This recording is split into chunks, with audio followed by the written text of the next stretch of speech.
Simpleng gamot, pero kaya niyang sirain yung mga organ mo, kabayan. Ito, pagpalagay na lang natin example itong pasyente. Matagal na namin pasyente ito, kabayan. Last week, napansin ko lang na bakit parang 3 beses siya bumisita dito sa amin. Ang minomonitor lang itong pasyente, kabayan, yung liver enzymes, okay? SGOT at saka SGPT. Kasi tumataas. Nung tinanong ko siya, sabi ko, napansin ko na bakit parang 3 beses ka nakabalik last week, tapos babalik ka na naman itong week. Ano bang problema at ano bang nararamdaman mo? Yun pala, kabayan, ito ha. Hindi ko alam itong sitwasyon ng pasyente hanggat hindi ako nagtanong sa kanya. Ito magandang ibigay ko na awareness sa inyo. Maraming gumagawa talaga nito sa atin.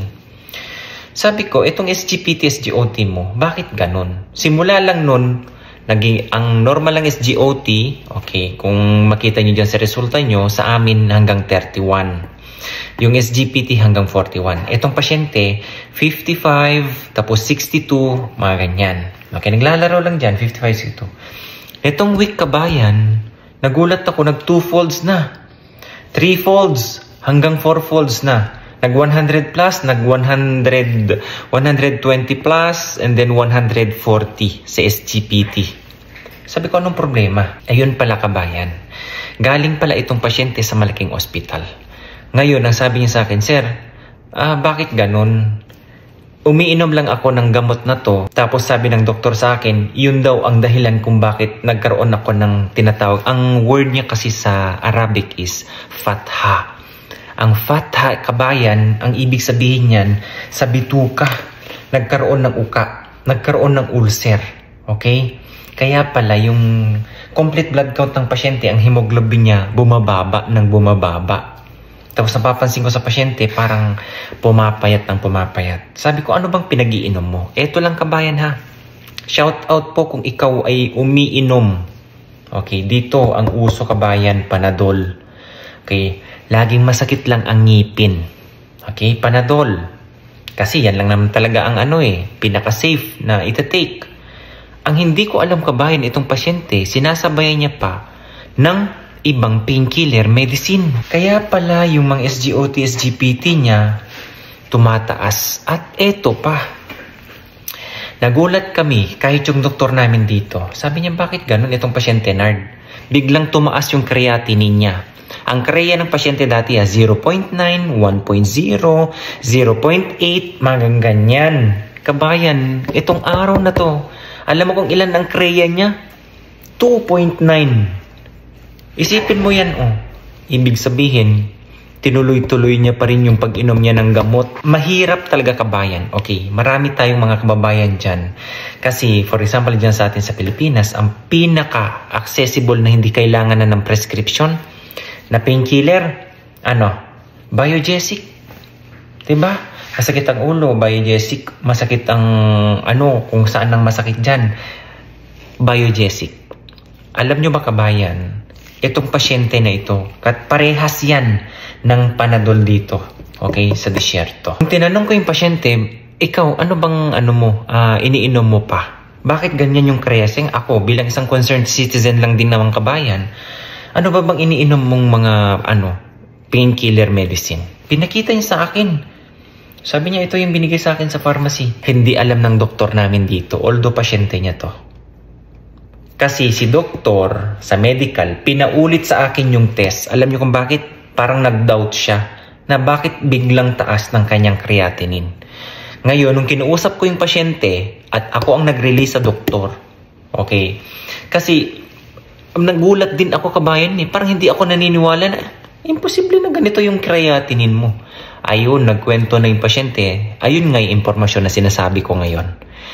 Kaya, kabayan ha, hinay-hinay sa pag-take ng mga ganyan. Okay, kung ikaw mahilig, at ito pa, dyan sa atin sa Pilipinas, alam nyo ba yung mga ganyang painkiller? Kahit yung simpleng biogesic, kabayan. Diba kayo, minsan sinasabay nyo sa alak. Brad, nag-overload ang atay mo dyan. Okay? Nagkakaroon ng ng toxication. Hirap na hirap ang atay mo dyan na mag-convert. Tandaan nyo, lahat ng ipinapasok natin sa ating mga bibig,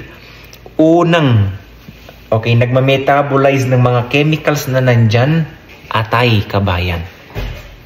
Okay? Etong pasyente na nga lang, panadol lang panadol.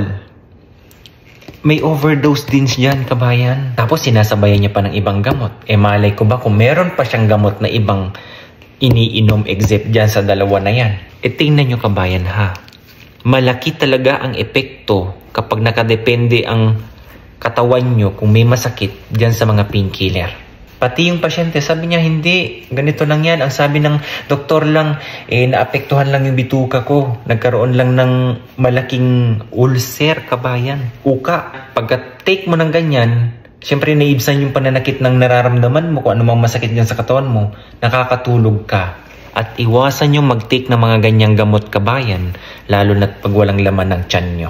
Ang sabi sa pag-aaral, kabayan, kapag sumobra na sa 10 days, na umiinom ka ng gamot na yan at hindi pa rin nawawala at pabalik-balik on and off yung inyong ginagamot dyan sa painkiller na yan, tanggalin mo na yung, kabayan.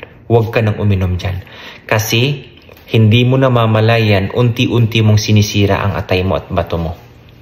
Tingnan mo tong pasyente na to. Ang ganda-ganda ng resulta ng kidney niya. Anong nangyari? Bakit nag 2.9, kabayan? Tapos yung blood urea nitrogen niya sumasabay. Ang normal ng blood urea nitrogen 50. Alam mo sa pasyente, 90 plus, kabayan. Matagal na naming pasyente to. Hindi namin alam na nagkaroon na siya ng ulcer dahil sa gamot na to. Kung hindi siya pumunta sa malaking ospital at sinabi sa amin. Alam ba ng doktor doon na ito ang iniinom niyang gamot? Ay, posible, hindi niya sinabi siguro yan. Kasi dito lang hirap na hirap ako magpaamin sa kanya, kabayan. Which is, hindi din alam ng medical doctor namin. Yung nag-request, kaya nga siya nang hinala sa resulta ko Okay? Nard, pwede bang ulitin to? Sabi ko, hindi. Okay na yan, doktor. Naulit ko na yan ng ilang beses na. Tapos ito ang sabi ng pasyente mo, nung sinabi ko sa kanya, ba't di mo sinabi sa akin? Tingnan mo yan. Kayong mga pasyente, sa to lang, sabihin nyo yung totoo sa inyong mga doktor para alam nilang evaluate yung mga resulta sa laboratory nyo. Okay? Isang awareness lang din po yan. So, kabayan, napakagandang awareness lang po ito, ha. Nagsimula sa simpleng pag-take ng analgesic. Yun, laging panadol. Yan din ang pampatulog niya daw, kabayan. So, kabayan, nasa inyo naman po yan. Itong sinasabi ko sa inyo ngayon, totoong nangyayari po mismo sa pasyente. Nasa inyo kung gusto mo makinig o kung may katigasan ng ulo mo, sige, tuloy mo yan. Pero kung mahal mo yung sarili mo o yung kalusugan mo, mag-isip-isip ka. Okay? Hindi po basta-basta, kabayan. Tingnan nyo, ha. Kung ikaw may sakit sa bato, pwede ka ma-dialysis. Kung ikaw nasira na talaga yung atay mo, wala nang dyan, kabayan. Okay? Mahihirapan na yan. Lalo na kapag nasa dulo na yan. Sa atin pa naman, kabayan, ha. Maraming manginginom dyan, tapos sasabayan nyo pa ng ganito. Totoo yan. May hangover ka, masakit ang ulo mo. Diba? Nagtitake kayo ng mga painkiller. Aminin nyo yan. Iwasan nyo yan, kabayan. Okay? Isang awareness lang po ito, ha. Nanaway, huwag kayo magaya dito sa pasyente ng mga ganito. Okay? Isang halimbawa na pwedeng kapulutan ng aral, kabayan. Okay? Na maging gumanda ang iyong kalusugan. Iba pa rin, kabayan, pag ikaw ay walang nararamdaman sa kalusugan mo. God bless everyone. Bye-bye.